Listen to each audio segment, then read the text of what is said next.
Hi guys, and welcome to my stream today. Today I will be analysing Stephano versus Polt Prime from the recent Winter Assembly tournament. So guys, if you haven't seen these games yet, I advise you to go and watch them. If you don't want spoilers, of course. If you do, we'll be watching them today in quite a lot of detail from Stephano's point of view. Just for a bit of background while we fill some time for the kind of stream to light up, hopefully.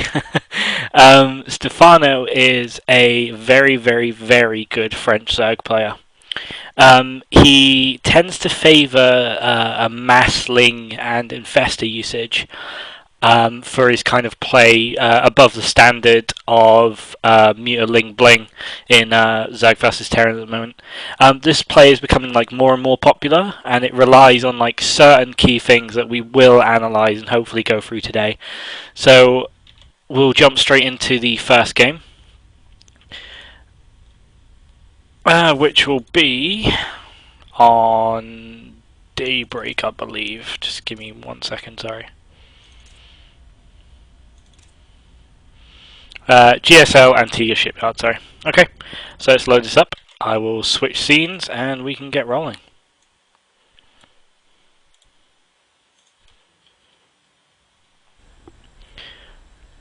Awesome, so we have Stephano spawning down here in the bottom, cross positions only of course on GSL Antigua, and obviously we have TSLPolt in the top of Antigua Shipyard.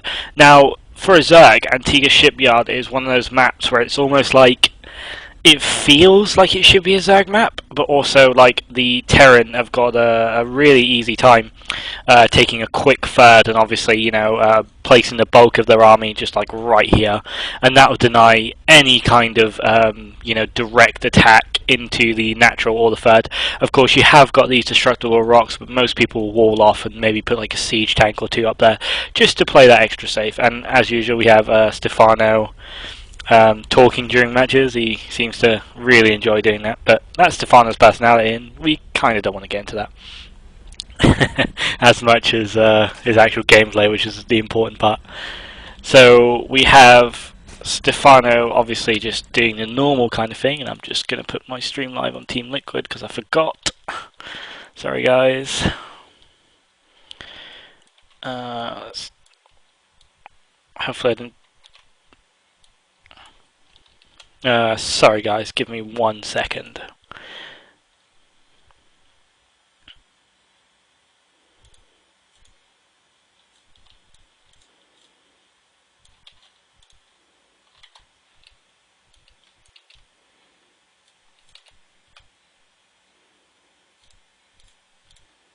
So we see Stephano just doing the normal kind of 15 hatch while I try and sort out my stream because I'm really bad. Okay, that's good. Cool.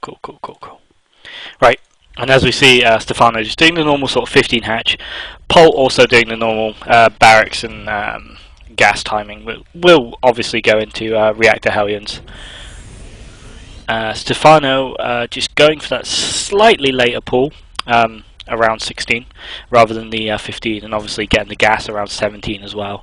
That's kind of normal timings for any sort of standard Ling build, early game Zerg vs Terran. So as you see here, Stephano is bringing his drone back after scouting, you know, normal sort of Terran stuff, and as I said, Polt going to his reactors hellions now. So we see Stephano bringing back his drone and obviously, you know, just tagging that SCV. The placement of the SCV here is going to allow Polt to maybe get a bunker up, as Stephano wasn't so good. So as you see, Stephano just bringing 3 drones just to be extra safe around this marine pressure, as it can set back as quite some time.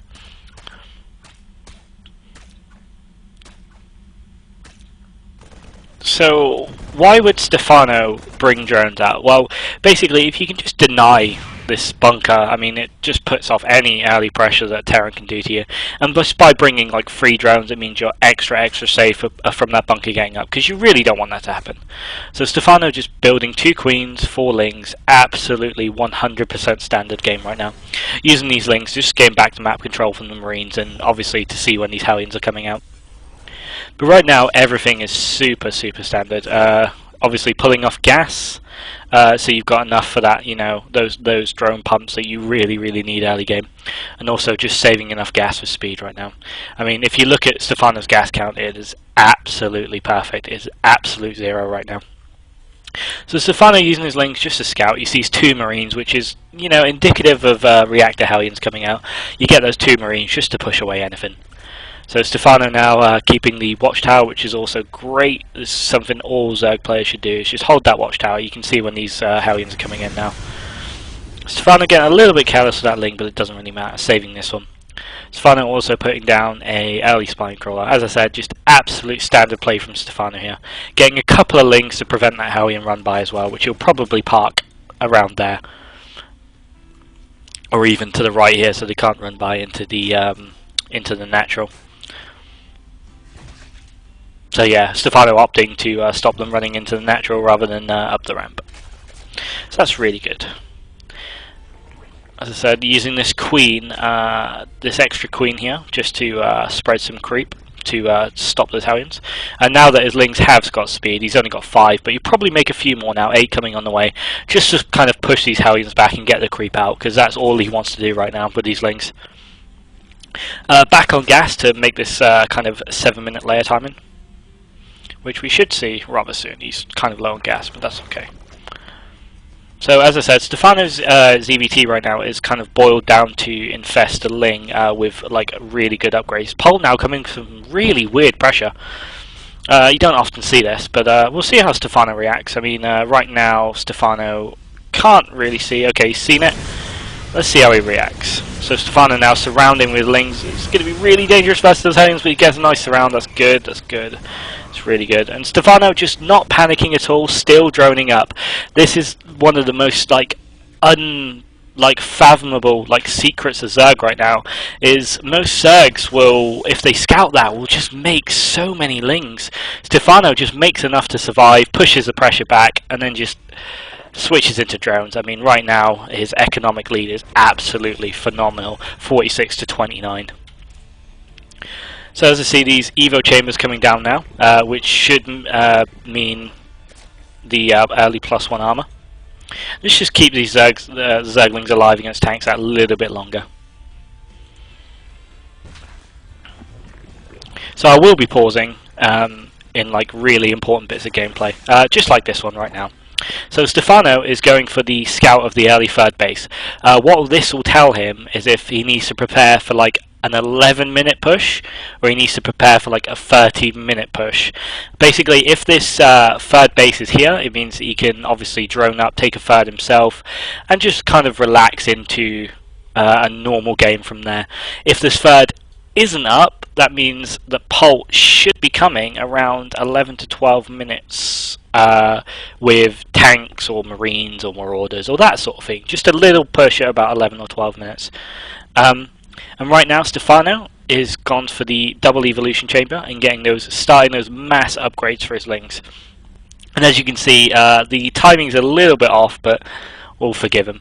Basically, the timing of these should match the layer timing. So basically, your +1 should start around halfway. You should get your layer, so you can constantly upgrade. And also Stephano is taking a 3rd while he's took map control. Now this is a really important aspect, again, not only of Stephano's play, but just Zergs in general. If you can control the map, you can expand. I know that sounds really basic, but it's such a hard concept to grasp, especially you know, those low-level Zergs. I mean, they can have complete map control, but they just don't feel safe expanding. Right now, Stephano can see that there's a couple of Hellions here. He's got some lings just scouting out this 3rd base. He's probably going to have a look up there as well if those Hellions weren't there, but unfortunately they caught him. He's also got an Overlord here and an Overlord here. You can see any drops coming whatsoever.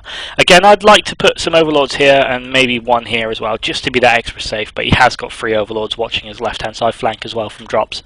So right now Stephano has absolute map control. He has a ling here, he has some lings waiting to kind of trap any Hellions that come up. He also has Overlords everywhere, so he's just going to feel nice and safe expanding. I mean, that's really early, to be honest, for a 3rd base in ZVT at 8 minutes 45. But Stephano feels very, very comfortable since he pushed back those early Hellions and he has enough map control to take this third base here. So we're going to come back into the game.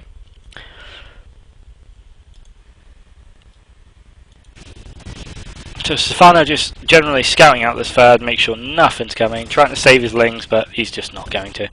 Stephano now smelling a little bit of blood with these Hellions and going for them with the lings.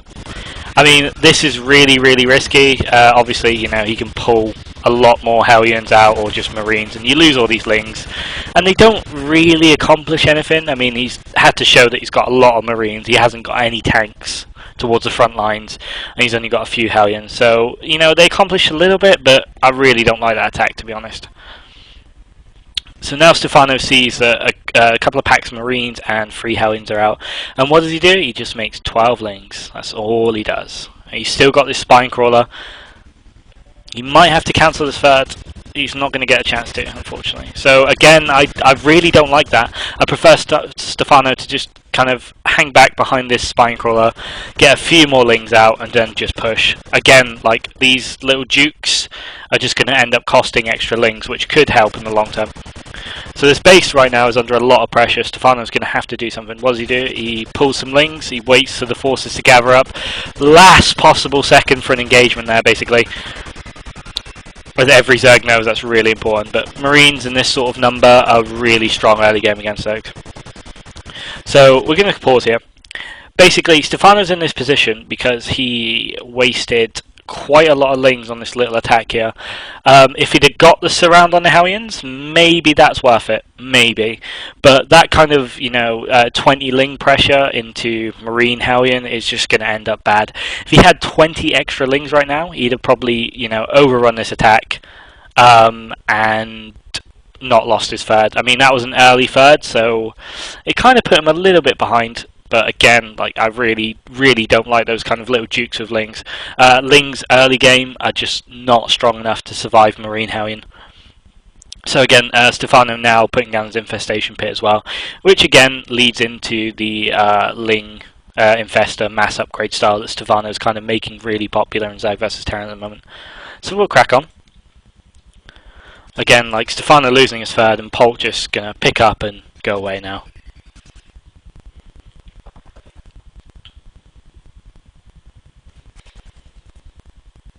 Again, +2/+2 should be started immediately, which it is. Stephano's mechanics are absolutely solid. Again, timing quite nicely with Pathogen Glands. He should be able to get out Infestor and a lot of lings very, very soon, thanks to this early macro hatch as well. Been a lot better with this quick third, but unfortunately, you know, he lost it due to just miscare with lings, I'd call it. So Polt now coming in for another pressure. Right now, Stephano is quite scared as he doesn't have Infestor support yet. He doesn't have Banelings, and that's a lot of Marines. These Marines are still 0-0 in upgrades, so he does have the upgrade advantage, but +1/+1 isn't that great, to be honest. +2/+2 is when the Ling advantage really starts to kick in against early game Marines. And of course, with Medevac for support as well, Marines just don't die against lings, especially in a clumped up ball like that. So Stephano's a little bit worried right now. He is behind on supply, but yeah, you know, it doesn't really matter at this stage. Basically, Stephano's just got to push back these Marines until he gets Infestors, and as soon as he gets Infestors, these Marines are as good as dead. So we'll see what Stephano does.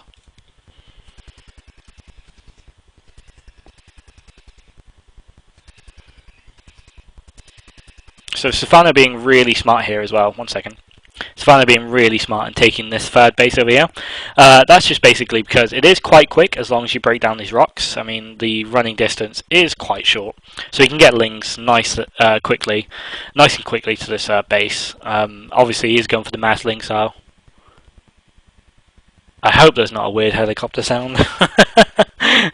Sorry, I just noticed my chat. I really hope there isn't a weird sound, or else my mic is dying. I really, really hope not. Let me just check.